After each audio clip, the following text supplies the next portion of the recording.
Well, hey everyone, welcome back to Kitchen Table TCG. Today we got a box of Arcane Rising Unlimited. This is going to be for my friend and yours, John S. John, thank you for letting us open up a box of Arcane. Lots of stuff continuing to talk about Arcane Rising. There's, people talking about Viscerai being I gotta move my window over here. People talking about Viscerai being able to hop up here in the meta now with some of these bans that are going on. And you may see Arcane Rising continue to pop up in price in terms of singles value if that happens. If these heroes kind of take a light of day and become a little bit more prevalent in the meta, and it's no longer just Monarch and Tails heroes in the meta. Obviously, you have Command and Conquer as well. John, let's pull you a Command and Conquer and an Eye. We haven't pulled an Eye in such a long time. Watched Rudy's first edition box opening last night. Ooh, high Octane off the bat. Mechanologist. Haven't heard much about Mechanologist lately. I would love to see additional Mechanologist support. That's a hero that I have not played. I've played against, particularly the Dash Commander deck is pretty strong, and I've played against that quite a bit. But Life for Life, look, she's just like killing him. But yeah, I think that there's a lot of maneuverability for this set. You have Runeblade in here that's obviously loved and supported. Fate Foreseen, you got a lot of really good cards, and then obviously it's gone out of print. Knock the Death Whistle and a Whisper of the Oracle. There's our first super rare. Obviously it's gone out of print now, so it'll be really interesting to see how many of these cards ever see reprints. I think that's going to be a really interesting thing. There's our Zelda card. Fervent Forerunner. We got Stir the Aether Winds, a Plunder Run, Banhammer, and a Hamstring Shot.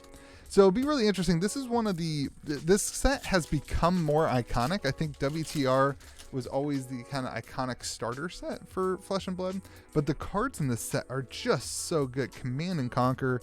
You've got, oops, I put that in the wrong pile.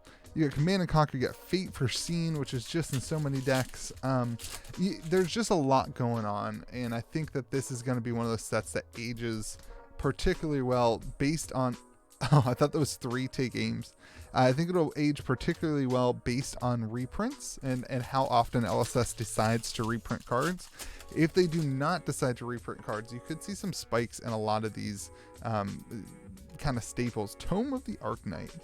But we'll see. We'll see what happens with that regard. I think Command and Conquer definitely is got to be close to getting a reprint. And that's really the card to pull here. But there are just like those generic cards. Art of War is another really good one. There's a lot of really good commoner cards in this set. So make sure you're looking out when you're opening these for foils and that kind of thing. I love Arc. Probably not my favorite set. I haven't played much Arc Sealed. I probably need to hop into that and do a little bit of that. I played way more WTR Sealed. The WTR Sealed experience is just like the pinnacle of trading card games, in my opinion. And I didn't play enough Arc Sealed. Anyway, Absorbent Aether, Enchanting Melody, and there's a Fate Foreseen right there. This card is just, I hope they never print cards that are better than that. That's something I always like to mention. Like, I hope Fate Foreseen is just kind of like a forever staple. Fate Foreseen, Sink Below, just kind of forever staples in the decks. We got a legendary. Let's go. Blazing Aether and a Grasp the Arknight. Let's go, John. Here we go, baby. That was a pack and a half. A Blazing Aether and a Grasp. My Arc boxes are fire right now. I feel like we got the same legendary last video. I'm just throwing in all the Grasp the Arknights in all the videos. So like Grasp the Arknight, that's a card that like, man. We're going to see that as a hero. This guy, Dr. Mortimer the Fixer, he is going to be a hero when we go into the pits, I think. I think we will go into the pits for one of the sets, and he will be a hero. Grasp the Arknight, there we go, John. Huge hit. Doubled your value, basically, in your box. That's awesome. Congratulations. Another Plunder Run, Pedal the Metal, and a Bloodspill Invocation. So now we're looking for free money. We're looking for an Eye or like a Rainbow Foil Majestic would do it. Don't you think he would just make the coolest hero if he was doing some like, I don't know, some poison counters or something? I think he would. That's like the hero that I want to see. is Dr. Mortimer the Fixer. I want to see him with like some sort of poisoning thing where it like deals a damage every turn. It doesn't, like when it hits, it doesn't deal actual damage, but like at the start of your opponent's turn next turn, it deals a damage. I think that would be sweet. And you could prevent it from being hit basically. So it would deal combat damage equal to poison counters or something. Just like magic, you know, poison counters and magic. Worked really well for them. Tome of the Aether Wind. That was a joke. It did not work very well for them, and everybody hates poison counters. But I believe that LSS could balance it somehow. Like they could make something where like you can attack the poison counters or something. That could be cool. A red Plunder Run and a Lead the Charge. Man, I'm gonna miss Plunder Run. I know that card. A lot of people talking about. One of the reasons is it's getting banned is as it just kind of limits the ability to create cards because it's just so powerful. And I get that. It's such an iconic card. You hate to see it go. You just hate to see it go. Null Rune. I'm a big fan of the Null Rune common cold foils. I think they are too cheap right now. I don't think that they're going to make better cards than the Null Rune stuff. Life for Life, look, she's just like killing him. If they made better cards than the Null Rune stuff, it would be like LSS just like killing me and what I believe is happening in the market. And yeah, anyway, but cold foil commons, I think that those Null Rune things, it's just hard to make them better, and they're kind of like staples in everyone's side deck. Spark of Genius, there we go. All right, so there's our, we have 6 super rares. We have 6 super rares. What the heck is happening? Double Tome of Arcane. We have 6 super rares. Oh my gosh, John, this is a hot box, man. I'm telling you, my ARC boxes have been so good.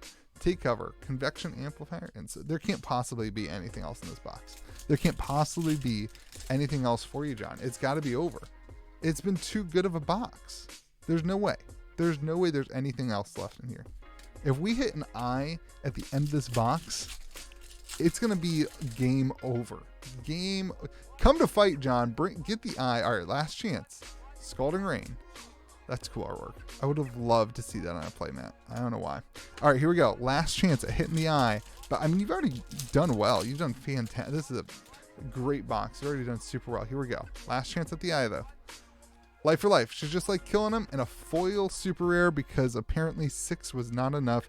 That was a great box. 6 super rares is a lot. You're supposed to get 4 on average. You get 4. That double hit on the tome, super interesting. And then 2 Majestics is good, but of course you got your Grass the Arcanite, the best Runeblade equipment so far. Maybe that's not true. But anyway, super good Runeblade equipment. Definitely best in slot for arms.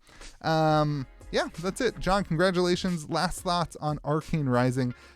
If we do not see meaningful reprints in Everfest, I believe that Arcane Rising cards are going to increase in value. It's same with WTR, and that unlimited boxes kind of currently right now are just a little cheap based on the out of print announcement and not really seeing much movement. I think everyone's just kind of waiting to see what reprints we get in Everfest before they hop in. I think that'll be a super interesting idea. Anyway, hope you guys have a great day. Remember to be kind to the people around you. Congratulations, John, on another great Arcane box. We'll see you again later, and have a good one.